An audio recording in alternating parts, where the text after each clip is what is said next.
இதனைத் தொடர்ந்து தேமுதிக பொதுச் செயலாளர் பிரேமலதா தலைமையில் அக்கட்சியினர் தடையை மீறி பிரம்மாண்ட பேரணி சென்றனர். தேர்தல் ஆணைய அலுவலகத்தில் தொடங்கிய இப்பேரணி சுமார் 45 நிமிடங்கள் நீடித்து கட்சி அலுவலகத்தில் நிறைவடைந்தது.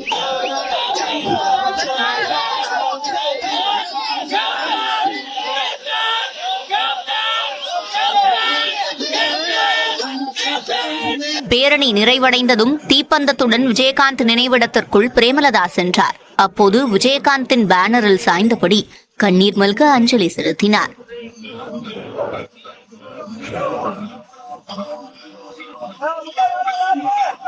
பின்னர் விஜயகாந்த் சிலைக்கு பிரேமலதா மாலை அணிவித்து மரியாதை செலுத்திய நிலையில் ட்ரோன் மூலம் மலர் தூவப்பட்டது.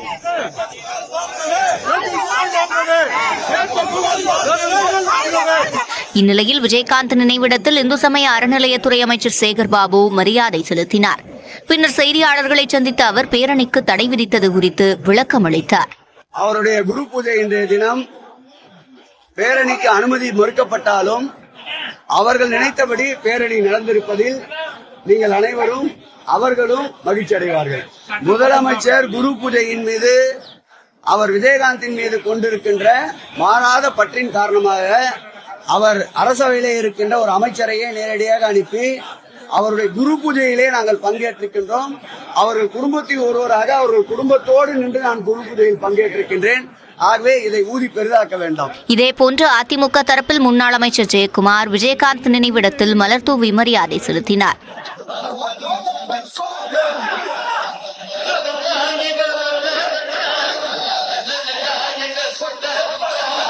பாஜக மாநில தலைவர் அண்ணாமலை, பாஜக மூத்த தலைவர் தமிழிசை சவுந்தரராஜன் விஜயகாந்த் நினைவிடத்தில் ஒன்றாக அஞ்சலி செலுத்தினர்.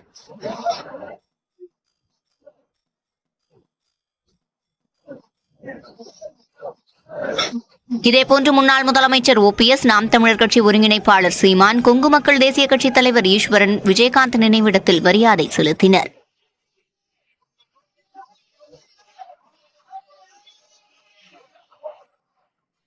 இதேபோன்று பல்வேறு அரசியல் கட்சி தலைவர்கள், குழந்தைகள், மாற்றல் என ஆயிரக்கணக்கானோர் விஜயகாந்த் நினைவிடத்தில் குவிந்தனர். அஞ்சலி நிகழ்ச்சியின் போது அப்பகுதியில் கழுகு ஒன்று வட்டமிட்டதால் தொண்டர்கள் உணர்ச்சி பொங்க கோஷம் எழுப்பினர்.